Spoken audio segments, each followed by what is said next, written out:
Part 4, Spiritual Aspects of the Pandemic. This week is a special week. It is a holy week for Christians around the world leading up to Easter Sunday, and it is Passover, Pesach, for Jews around the world.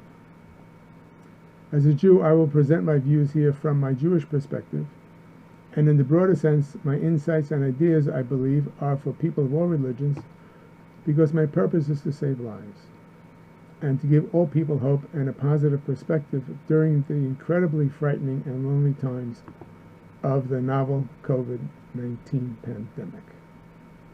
We can't know what God is thinking or what his plans are. The insights, thoughts, observations, parallels, and ideas that I am about to share with you about the coronavirus pandemic are the way things seem to me. Nonetheless, as interesting as they may be, only the Ribono Shel Olam, the Master of the universe, knows the ultimate truth and the facts. We see things from the earthly perspective. God sees things from his godly perspective. Any Hebrew words or phrases I use, I will translate immediately thereafter. There are several names that can be applied to the coronavirus as well, as we shall soon see. Passover is here. It is when Jews around the world celebrate their redemption by God, by Hashem, from 210 years of slavery in Egypt.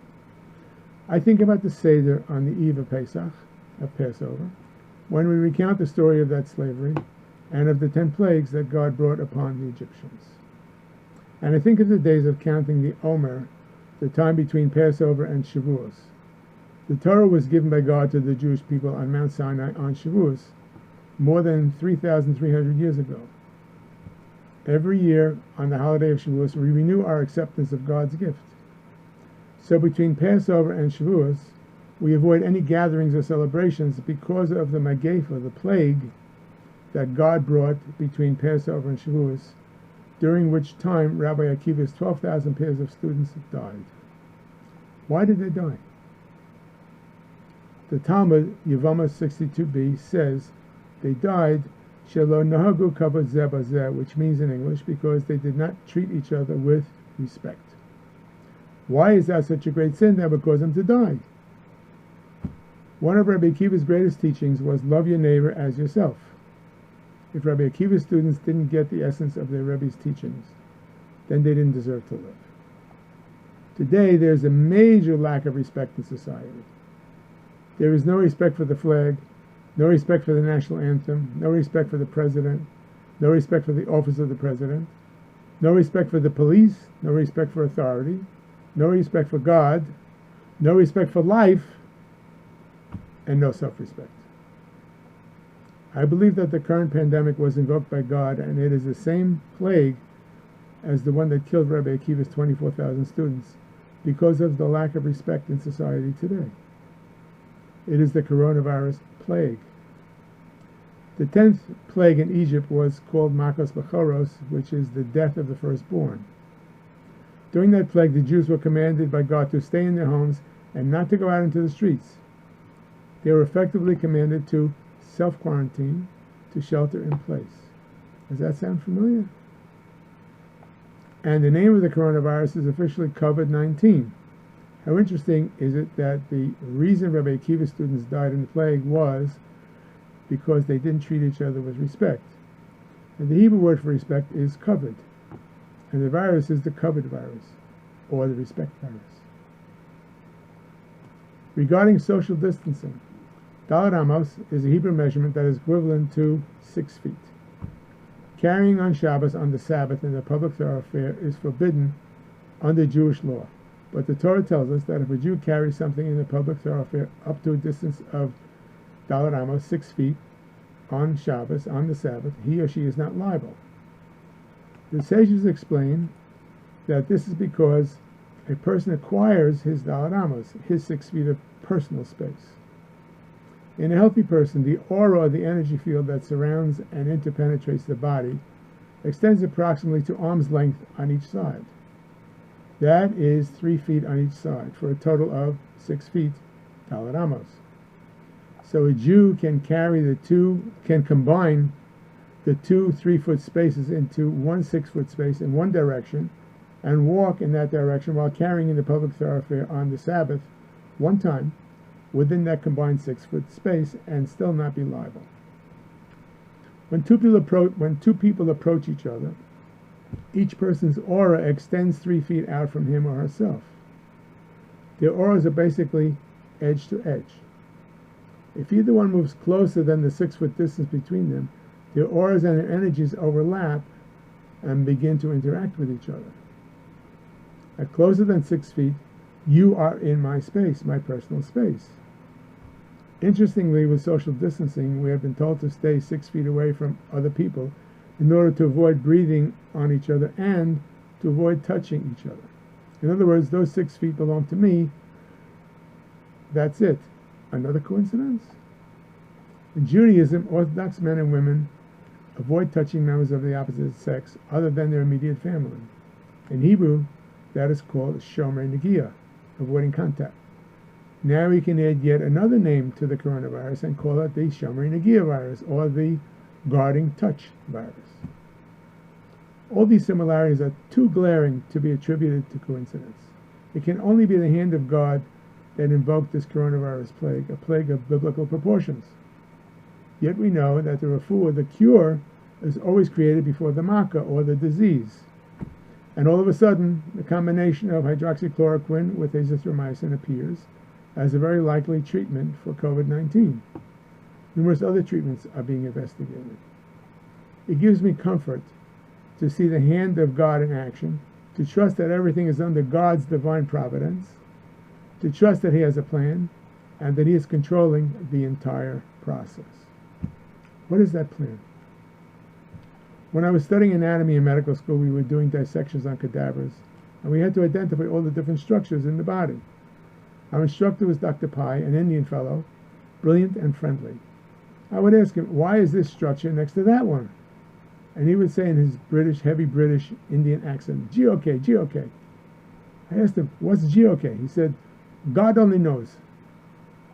So however we try to make sense out of what is happening with this pandemic, or with anything else in life, we don't know. GOK, GOK. It's okay to not know as long as we know that God knows, GOK, and that He is in control. If you use the tools you learned in previous videos to help you manage the stress, the fear, the feelings of being helpless and hopeless, then perhaps we can become comfortable with not knowing, but with trusting in God. GOK. If we can remember when times are tough that God has a plan for the world, a plan for the United States, and a plan for each one of us, that knowing can perhaps give us some solace. One tremendous benefit of this pandemic is that people are helping each other, calling to see if you need anything. Can I get you some groceries? What can I do for you? In Hebrew, that is called achdus, unity, solidarity, togetherness. How beautiful that is to see and experience even strangers offer to help others. As an example, I was standing in line last week at the Flatbush Food Co-op. The line was all the way around the block. Mostly every person on that line was maintaining that 6-foot distance. The store was only letting 15 people into the store at a time, in order to allow people to adhere to the 6-foot rule and to not crowd each other in their shopping aisles. As I was standing there waiting patiently for an hour and 10 minutes, a man walked by me going to get his spot on line, 2 people behind me. But he stopped, and we talked for a while with the 6-foot distance between us. And I couldn't help but notice that he was wearing an N95, a respirator mask, and I was wearing a surgical mask. And I asked him, where did you get that mask? He said, I'm in construction, and I had them from my work. I said, you're very lucky to have that. I'm a doctor, and this surgical mask is all I could get. He said to me, write this down. He gave me his address, and he said, when you're done shopping, come over to my house, and I will leave one for you on my porch in a baggie. Strangers helping strangers. How beautiful. Hopefully that will continue after some sort of normalcy comes back. The term lo tov is not good. It is not good. It is used only twice in the Torah. Once in a conversation between Yisro, Jethro, and Moshe Rabbeinu, Moses, our teacher, and the other time in the Garden of Eden. After God created Adam, the primal man, God said, Lo tov hayos ha'adam levado. It is not good for man to be alone. So He created Chava. He created Eve. To me, that verse has another meaning. It is not good for man to be just for himself. We have to think about others. This concept is mentioned again in Parshas Ekev, Deuteronomy 8:3. The Hebrew says, Ki lo al lechem levado yichyeh ha'adam, ki al kol motza fi Hashem yichyeh ha'adam. Translation: For not by bread alone does man live, rather by everything that emanates from the mouth of God does man live. Man cannot live by bread levado, just for himself. He has to think about others and care for others. This is a natural extension of the verse, Lo tov heyos adam levado. It is not good for man to be alone or just for himself. If we make bread just for ourselves, levado, we will end up that way, levado, alone. We can also see the words motzi lechem, translated in a minute, in the verse. Although the bracha, the blessing that we make on bread, is hamotzi lechem min haaretz, who brings forth bread from the earth, this verse is reminding us that the ultimate source of bread is not the earth, it is Pi Hashem, from the mouth of God, which means that either bread, lechem, exists because of God's command, in other words, the words of Hashem, or in a metaphorical sense, that God is taking food from his own mouth, as it were, and feeding it to us as children, as he did with the manna in the wilderness, the man in the midbar. What can we learn from God's example? God makes bread not just for himself. The way to not be alone is to take the focus off ourselves and focus on others. To make bread with the ultimate goal of sharing it with others. I am gluten-free and sugar-free. When I'm invited out for a meal, I don't want to give my host extra work, so I prepare my own food. And if I make a tossed salad or guacamole or broiled salmon, I don't just make enough for myself. I make enough for the whole family. If I did that, I would feel selfish and inhospitable. I make enough for my host and their family to eat. I try to live by what I darsh and what I derive within the guidelines of halacha, Jewish law, of course. Lo tov heyosa adam levado. It is not good for man to be just for himself, especially during this time of extreme isolation. We have to think of others, about their safety and about their loneliness. That's a very tough thing to go through, and about how we can help them. Now, about having a Seder with your spouse alone together, and especially if you live alone and have to make a Seder by yourself. The verse says, Exodus 24:12, Vayomer Hashem el Moshe, Alei Elai Hahara, V'heyeh Sham. And God said to Moses, come up to me on the mountain, and be there. V'tanolacha es luchos even, v'hatorah v'amitzvah asher kasafti leharosam. And I will give you the stone tablets, and the teachings, and the commandment that I have written to teach them. Word v'etanoah, meaning to give, is similar to the word matana, which is a gift. Moses was told by God to come up to the mountain and just be there with God. And in return for just being with him, God said he would give Moses amazing gifts. We are so used to running around and being so busy, always doing things. We have become human doings instead of human beings. During these incredibly frightening and lonely times, it's a perfect time, and perhaps a message from the Almighty, to stop doing and just be with him, like Moses on the mountain. Imagine what it would be like if you used the measured breath you learned in the previous videos, or just sit quietly and be with God. Now let's turn our attention to the Makkah of Choshech, the plague of darkness. The verse says, Vayet Moshe es yado al ha-shemayim, vayi choshech afelo b'chol ha'aretz Mitzrayim shloshes yomim. Translation: Moses stretched out his hand toward the heavens, and there was a thick darkness throughout the land of Egypt for 3 days. Exodus 10:22. Rashi comments that the Choshech, the darkness, had 2 parts to it, each one lasting 3 days. The first 3 days were a deep darkness where each Egyptian could not see his brother. For the next 3 days, the darkness became so thick that the Egyptians could not move. They were frozen in place, like in Madame Tussauds. One who was sitting could not stand, and one who was standing could not sit, meaning they were frozen in place by the denseness of this darkness. The Torah continues, Lo ra'u ish Es echav v'lo komu ish mitachtov shloshes yamim v'lechol b'nei Yisrael haya ar b'mosh v'asam. Translation: No man could see his brother, nor could anyone rise from his place for 3 days, but for all the children of Israel there was light in their dwellings. Rashi says that the choshech, the darkness, was brought for 2 reasons. First, because there were wicked people among the Israelites, the Bnei Yisrael, in that generation who did not want to leave Egypt, who died during the 3 days of darkness, so that the Egyptians would not see them fall and would not be able to say that the Israelites were also punished during that time. The second reason for the darkness, Rashi continues, was so that the Bnei Yisrael, the Israelites, could go into the homes of the Egyptians and search out their utensils. And when they left Egypt, they asked to borrow utensils from the Egyptians, as they were commanded to do. And the Egyptians each said, I don't have anything to lend you. The Israelite would say, yes, you do. I saw such and such in your house, in your den closet, and in your kitchen cabinet next to the back door. According to the second interpretation, that the Bnei Yisrael went into the homes of the Egyptians and scouted around, looking in all their closets. So that presents us with a problem, because the verse, the pasuk says clearly, "V'lechol b'nei Yisrael hayar b'moshvo sam," but for all the children of Israel there was light in their dwellings. That means if they went outside their dwellings into the homes of the Egyptians, there would be no light for them, only where? In their dwellings. So how were they able to see the utensils of the Egyptians?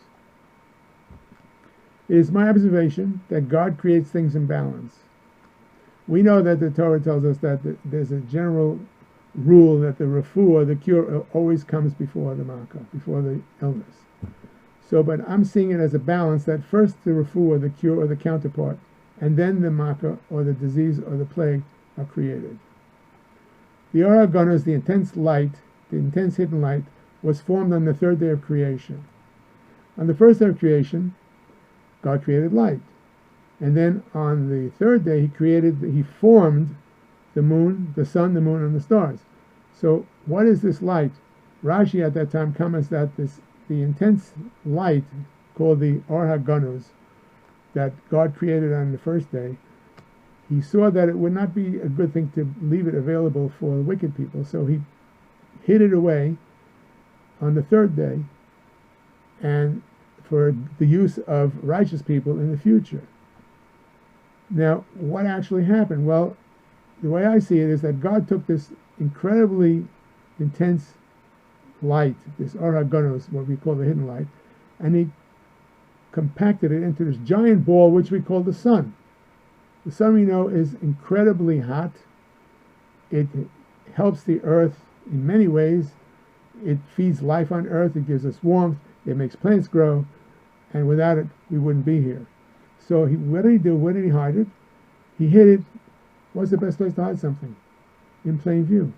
So he hid it in plain view, millions of miles away, millions of miles away, where we can see it, but we can't access it. And we can't even get to it because the temperature, the amount of nuclear fusion going on in that, nuclear fission, going on in the sun, says, the scientists tell us that it has enough energy to last for the next 5 billion years. So now let's go back. The Or HaGanuz, the intense light, was formed on the 3rd day of creation. The thick, intense darkness, the Choshech HaGanuz, the intense hidden darkness, as I call it, was also created on the 3rd day of creation as the counterpart of the Or HaGanuz, the hidden light, to be imposed by God on the Egyptians on the 3rd day of the plague of darkness. So now to repeat the question. The verse clearly states, "V'lechol b'nei Yisrael haya or b'moshvo sam," but for all the children of Israel there was light in their dwellings. That means if they went outside their dwellings into the homes of the Egyptians, there would be no light for them. Only where? In their dwellings. So how were they able to see the utensils of the Egyptians? The answer is that this light that the Bnei Yisrael had in their dwellings must have been the Or HaGanuz, the Or HaGanuz, the hidden light, which enabled them to see into the homes of the Egyptians without leaving their own homes. The Israelites, the Bnei Yisrael, were given access to the Or HaGanuz, the intense hidden light, for that 3-day period. The refuah, the cure for the makkah of darkness, for the plague of darkness, the deep, intense, dense, palpable, intense darkness of the second 3 days, the Choshech HaGanuz, was the Or HaGanuz, the intense hidden light that God hid away for use of the righteous in the future, which he gave the Bnei Yisrael, the Israelites, access to during the Choshech HaGanuz, during the deep darkness. The refuah, the cure, before the makkah, before the disease or plague, as always. Now let's take another look at something. The secondary results of the pandemic could very likely be more devastating than the virus itself. People who are alone, self-quarantined, with no source of income, and no physical contact with other human beings are in a high-risk category for severe depression and, God forbid, suicide. Scientists tell us that people, in order to be healthy, need at least 10 hugs a day. When you're alone, you can't get any hugs. You have no human contact. According to Jewish law, being so depressed and almost suicidal, that would put them in the category of what's called safek pikuach nefesh, one whose life may be at risk. And I believe that would be equivalent to a chola sheyesh bo sakana, a very sick or severely depressed person whose life is in danger. Psalms 91, the Talmud Shavuos 15b, calls this hymn the Song of Plagues, because one who recites it with faith in God will be helped by him in time of danger. In it, Moses speaks of the faithful believer who finds refuge in the shadow of the Almighty. And verse 15 in Psalm 91 says, Imo anochi b'tzara, I, meaning God, am with him in distress or anguish. In devastating times like this, God is with each of us. Our sages also tell us that the Shekhinah, the Divine Spirit, rests at the head of the chola, the sick person, or one who is terribly isolated or severely depressed. So if you live alone, you are alone from other people, but you're not alone from God. He is right there with you, and this is an ideal time to connect with God. As when Moses was told by God, come up to me on the mountain and be there with God. You don't have to go up the mountain to be with God. He is already there with you when you're home, waiting for you to just be, waiting for you to connect with him so that you can feel the gift of his love. I pray that the Almighty shine his light on us so that we will be able to be and to find inner peace during this very trying time. Chag Kosher Sameach, happy Passover, and happy Easter. Thank you.